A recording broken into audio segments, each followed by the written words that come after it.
Every word, every dollar spent accusing the Dominican Republic is an effort that could have been used to help Haitians rebuild Haiti. The strategy is changing the narrative to discourage the Dominican Republic's migration law in favor of mass displacement of undocumented illegal migrants.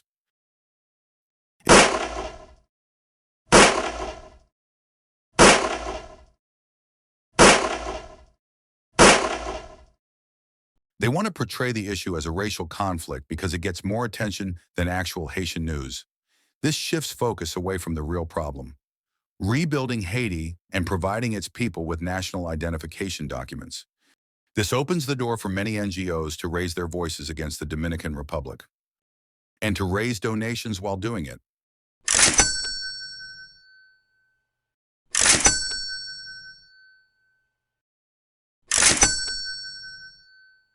Another example of this deception, this massive fraud, is that the UN is exploiting the ignorance and goodwill of people by pushing the false narrative of stateless Haitians. They know full well that the Haitian Constitution prevents Haitians from being stateless, regardless of their place of birth. Undocumented Haitians who give birth in the Dominican Republic do not have stateless children. They have Haitian children by parentage. Irresponsibly, they promote the idea of stateless Haitians and perpetuate illegality across generations. Article 18 of the Haitian Constitution states the following: Haitian nationality is transmitted by descent, regardless of the place of birth. Every person born of a Haitian father or mother, whether in Haiti or abroad, is Haitian. Enough with the lies, which only irresponsibly harm the Haitians themselves. Note, in the Dominican Republic, illegality does not expire over time. All this monumental effort to promote migration to the Dominican Republic, betting that international pressure will force the DR to change its laws to accommodate illegal migration, is simply absurd. Is an effort that could have been used to help Haitians rebuild Haiti. Illegal migration is not the solution.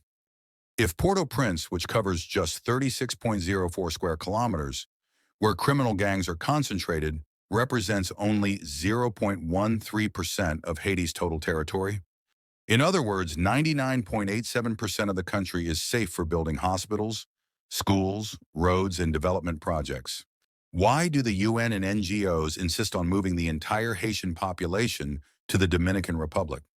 So much money and effort are dedicated to blaming the Dominican Republic for not accepting millions of people in irregular status without identification documents. That effort could have been used to build hospitals in northern Haiti.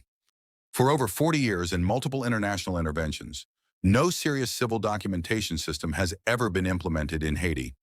Millions of Haitians still lack birth certificates, ID cards, or any record that legally recognizes them as citizens. How can they talk about democratic elections in a country where most of its population has no legal existence? Without identity, there are no rights, no democracy, and no state. The demands for open borders are just plain irresponsible. Thousands upon thousands of criminals have been released by gangs from Haitian jails. With no documentation and no way to conduct background checks, opening the border becomes a matter of national security. For example, look at this gang member, or this one, or this one.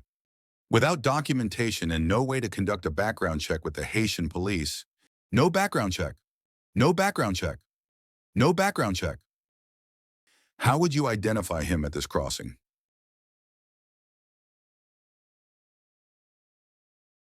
The most serious issue is that this wasn't due to a lack of resources, but a lack of will. They never tried to fix the problem. This shows that the international community does not, and has never had, the intention to solve the Haitian crisis. Illegal migration is not the solution. Today, those same international actors want to shift that burden onto the Dominican Republic. They want to shift the focus from years of failure to help Haiti in Haiti.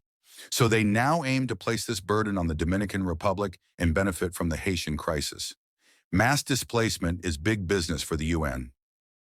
Don't be fooled. This is not a migration issue. This is mass displacement to cover up years of failure. Similar cases of displacement and shift of responsibility. Balkans, Bosnia, Herzegovina, 90s. During the Yugoslav wars, including Bosnia, the UN and other organizations focused on refugee resettlement in neighboring states, e.g., Croatia, Serbia, instead of resolving the root conflict, prolonging instability and burdening neighbors.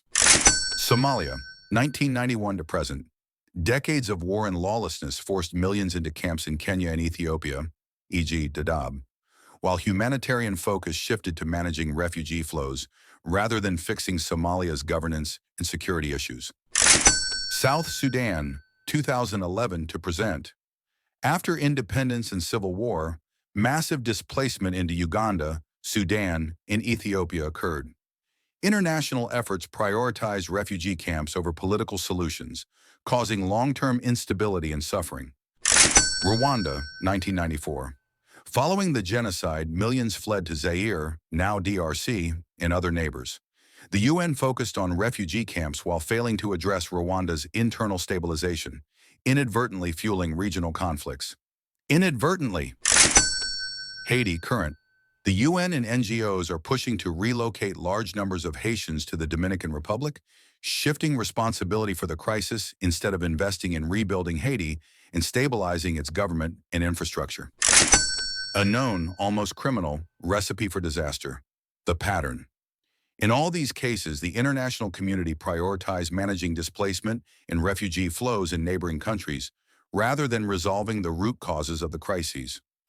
All this monumental effort to promote migration to the Dominican Republic, betting that international pressure will force the DR to change its laws to accommodate illegal migration, is simply absurd. This effort to move all Haitians is not casual. It is designed to create a population within a population too large to deport. Their local chief says, regardless, mass deportations are unlikely. It's much more complicated to go in and remove a huge population. And of course, the UN will label them as refugees, victims of mass displacement.